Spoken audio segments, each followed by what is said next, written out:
ما در برنامه این هفته کنکاش تلاش خواهیم کرد نگاهی بکنیم به آخرین تحولات پرونده هسته‌ای ایران و همینطور نتایج مذاکرات ایران و 5+1 و چشم‌اندازهای آینده اون. آقای دکتر سلام، خیلی خوش آمدید.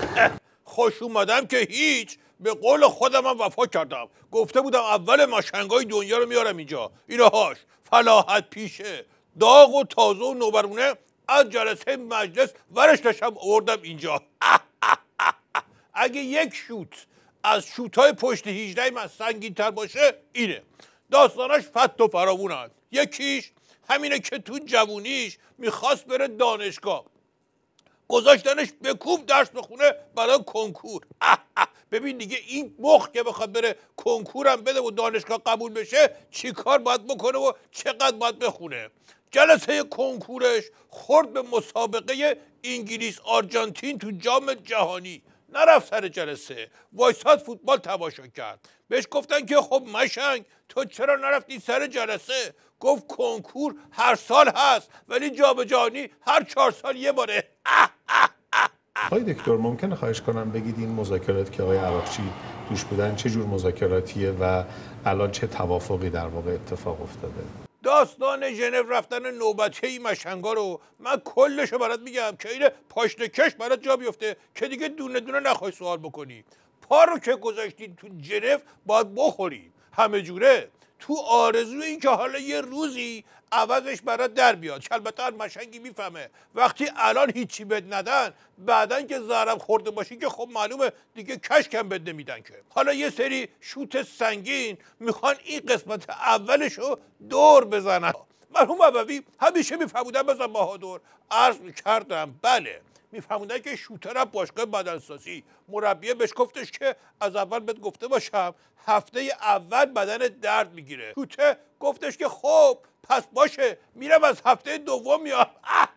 ما تو مذاکرات از ابتدا هم اعلام کردیم که یه خط قرمزهایی داریم که اونها رو حتما رعایت میکنیم. البته هیچ وقت به طور رسمی اعلام نشد که این خط قرمزها چیه، اما فکر میکنید اونجا که نهایتا توافق شد، چه در توافقنامه چه مذاکرات کارشناسی، آیا خط قرمزهای ما رو تامین میکنه؟ البته که طبیعیه که تو مذاکره شما همیشه باید چیزی بدی چیزی بگیری. کمال مطلوب رو نمیشه آورد، اما در همین حدی که الان توافق شده آیا خط قرمزهای ما داره رعایت میشه به نظرتون یا خیر؟ اوضاع به جایی رسیده که اصلا دیگه لازم نیست کسی جام زهر بریزه تو حلقوم و مقام عظما. خودش اومده پای میز نعلین به دست. میخوام بگم اینجوریه. مرحوم ابوی همیشه میفهمودن بزن بهادر. عرض کردم بله میفهمودن که مشنگه با بچه‌هاش اومد خونه دید بوی گاز میاد، خیلی همچین حواس جمع شد، گفت هیچکی چراغ روشن نکنه خودم کبریت دارم.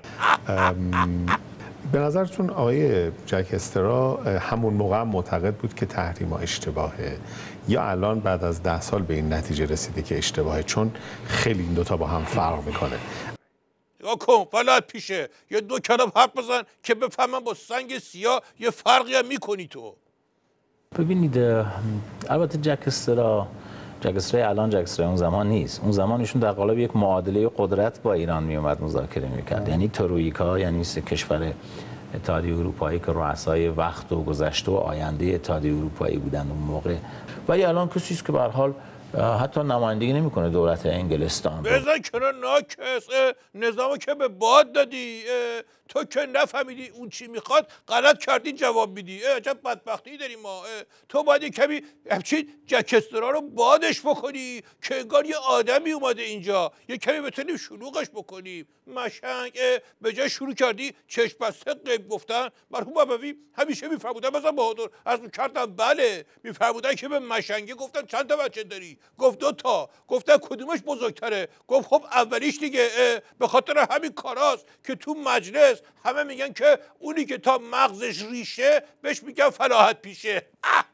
همین الان ما شاهدیم که عده قابل ملاحظه‌ای از سناتورهای آمریکایی به دنبال وضع تحریم‌های جدیدتر و تازه‌تر هستند. فکر می‌کنین که آیا واقعا این اتفاق خواهد افتاد از طرف سناتورهای آمریکایی؟ نه خیر، شوخی دارن میکنن. تو نگران نباش. ما رو ببین با کیا شدیم 70 میلیون.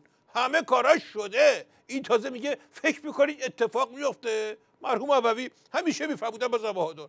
عرض کردم بله میفهمودن که طرف مشنگه رفت دکتر چشم، گفت آقای دکتر چشمو چک کن. دکتر خود نگاه کرد گفت مویرگاش یه تعدادی پاره شدن، عنبی هم به نظرم آسیب دیده.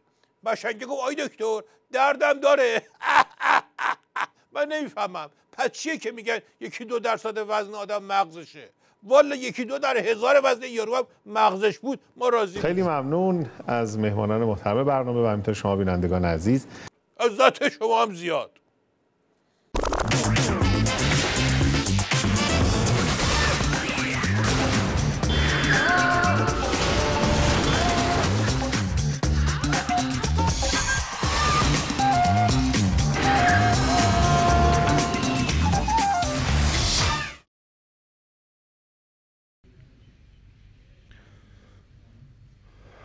مجموعه کوشش‌ها و فعالیت‌های با منفعت